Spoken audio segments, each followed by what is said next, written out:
Hello everyone, आज के इस वीडियो लेक्चर में हम बात करेंगे कुछ इंपॉर्टेंट साइंटिस्ट्स के बारे में। इनका कुछ कंट्रीब्यूशन है क्लासिफिकेशन में और इवोल्यूशन में, तो एग्जाम में आपसे इनके बारे में पूछ सकता है। इनको आपको जानना ज़रूरी है। तो जो ये साइंटिस्ट्स के नेम है आपको अच्छी तरह लर्न होने चाहिए, पहली बात। तो दूसरी बात, इन साइंटिस्ट का जो काम था वो भी आपको लर्न होना चाहिए। ये लेक्चर बहुत ज़्यादा छोटा होने वाला है, क्योंकि इसमें हम सिर्फ बात करेंगे एक सीधी बात। देखिए, एरिस्टोटल सबसे पहले जो क्लासिफिकेशन करा था वो किसने करा था? अरस्तु ने करा था। किसने करा था?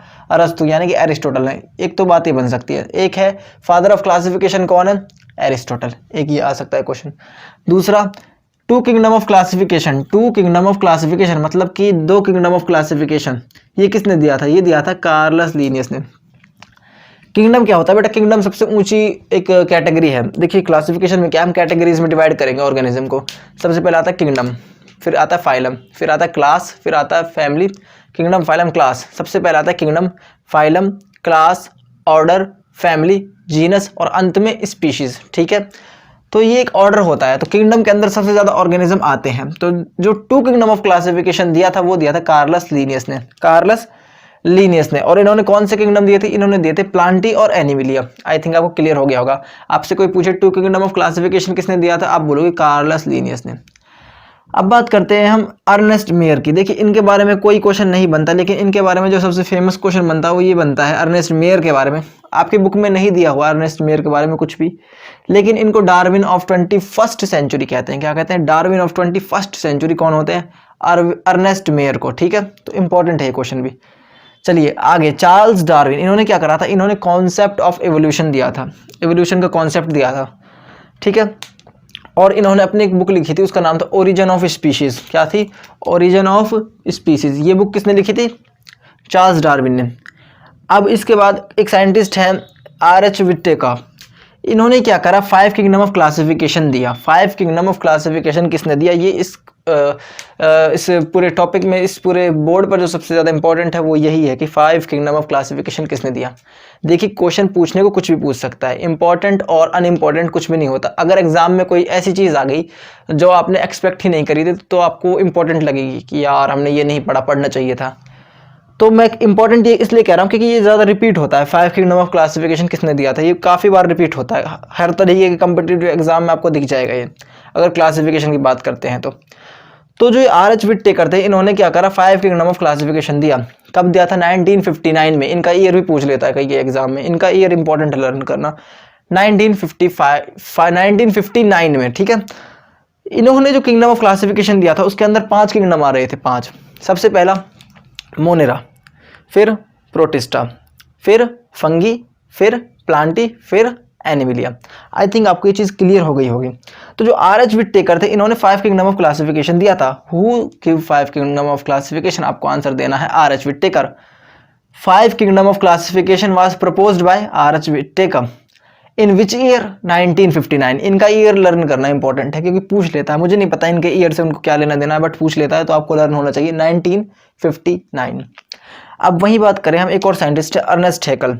इनके बारे में ज़्यादा कुछ नहीं दिया हुआ है। अर्नेस्ट हैकल और कार्ल वूज के बारे में, जो कार्ल वूज और अर्नेस्ट हैकल थे, इनका भी कंट्रीब्यूशन था क्लासिफिकेशन में।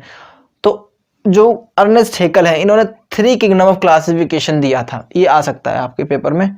3 किंगडम ऑफ क्लासिफिकेशन किसने दिया था? अर्नेस्ट हैकल ने। आई थिंक आपको क्लियर हो गया होगा।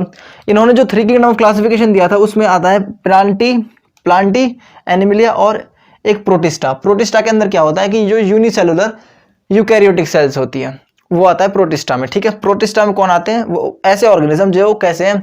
यूनिसेलुलर है, और क्या है उनके अंदर? यूकैरियोटिक सेल है। आई थिंक आपको क्लियर हो गया होगा। तो गाइस, ये वीडियो लेक्चर यहीं तक का था, लेकिन इंपॉर्टेंट है क्योंकि इधर से एक क्वेश्चन बन सकता है। देखिए, हम पूरा चैप्टर पढ़ते हैं, अच्छी तरह उसको समराइज करते हैं, फिर उस चैप्टर को लर्न करते हैं, फिर बार बार उसको रिवीजन करते हैं।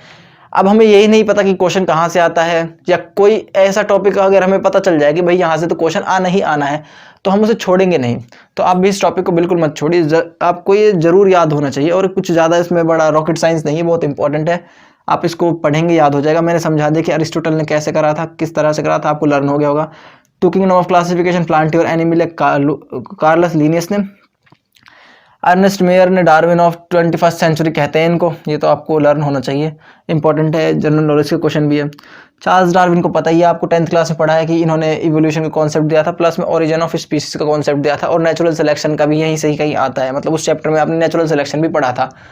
उसके बारे में खैर हम बाद में बात करेंगे। आर.एच. विट्टे का, इन्होंने 5 किंगडम ऑफ क्लासिफिकेशन दिया था, मोस्ट इंपॉर्टेंट, इन 1959। अर्नेस्ट हैकेल ने क्या करा, 3 किंगडम ऑफ क्लासिफिकेशन दे दिया। आई थिंक आपको ये सब क्लियर हो गया होगा। और हिंदी मीडियम वाले बच्चे सोच रहे होंगे सर बहुत तेज पढ़ा रहे हैं, नहीं, क्लासिफिकेशन का मतलब होता है वर्गीकरण। अब इस चीज़ को आप हिंदी में कन्वर्ट कर सकते हैं। जब भी मैं कोई लेक्चर कर रहा हूँ, हिंदी मीडियम वाले स्पेशली क्या करें, बुक को जरूर पढ़ें, क्योंकि मैं यहाँ पर जो एक्सप्लेन कर रहा हूँ वो सारा आपके बुक में मिल जाएगा। और आप जिस लैंग्वेज से आप पढ़ते हो, जैसे आप पढ़ने की आपको आदत है, मतलब एक लैंग्वेज सेट हो जाती है। अब मैं इंग्लिश मीडियम से हूँ तो मुझे एक लैंग्वेज सेट हुई पड़ी है कि इस तरह से अगर आएगा तो मैं तुरंत उसको लर्न कर लूँगा। हिंदी मीडियम वालों बच्चों को भी ऐसी एक लैंग्वेज सेट हो जाती है, सबके साथ होता है, ऐसा नहीं है कि हिंदी मीडियम इंग्लिश मीडियम, नहीं, सबके साथ होता है।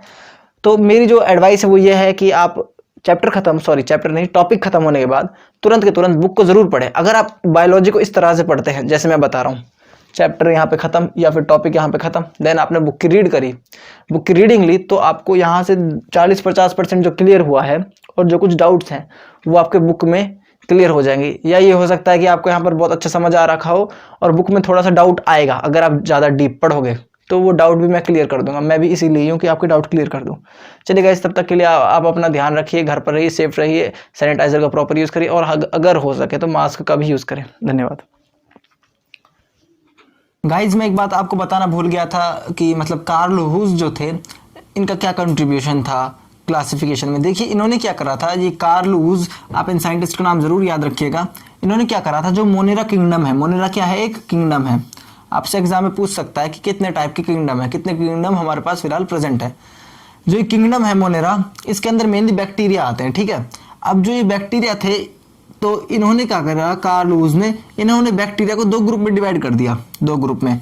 एक को बोल दिया इन्होंने यू बैक्टीरिया, क्या बोल दिया, यू बैक्टीरिया, और दूसरे को इन्होंने बोल दिया आर के बैक्टीरिया।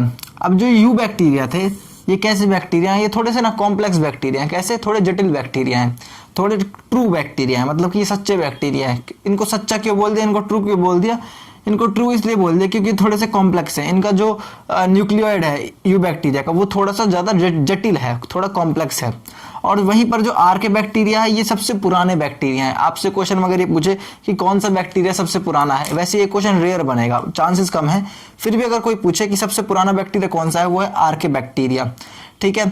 और जो आर के बैक्टीरिया वो कैसे हैं, वो फॉल्स बैक्टीरिया। फॉल्स मतलब कि इनका जो न्यूक्लियोइड है, इनके अंदर जो न्यूक्लियोइड है वो कैसा है, इतना ज़्यादा कॉम्प्लेक्स नहीं है, ये रीज़न है। आई थिंक आपको समझ आ गया होगा। बाकी आप इनका नाम जरूर याद रखिएगा, कार्ल हुस। कार्ल हुस ने क्या करा था, किंगडम मोनेरा को डिवाइड करा था। आपसे क्वेश्चन पूछ सकता है किंगडम मोनेरा को डिवाइड किसने करा था, आपको आंसर देना है कार्ल हुस। किंगडम मोनेरा को कितने ग्रुप में डिवाइड करा था, आपको आंसर देना 2 ग्रुप्स में। वो 2 ग्रुप कौन से थे, वो थे यू बैक्टीरिया और आर के बैक्टीरिया। ज्यादा कॉम्प्लेक्स बैक्टीरिया कौन सा, मतलब जिसके अंदर थोड़ी सी कॉम्प्लेक्सिविटी, थोड़ी जटिलता ज्यादा देखने को मिलती है, वो है यू बैक्टीरिया। और ट्रू बैक्टीरिया किसको कहते हैं, वो इस यू बैक्टीरिया को ही कहते हैं। देखिए यू ट्रू। और ऐसा बैक्टीरिया जो सबसे पुराना है और उसे फॉल्स बैक्टीरिया कहते हैं, उनका है बेटा, उनका जो ग्रुप था वो है आर के बैक्टीरिया, ठीक है। आई थिंक आपको समझ में आ गया होगा।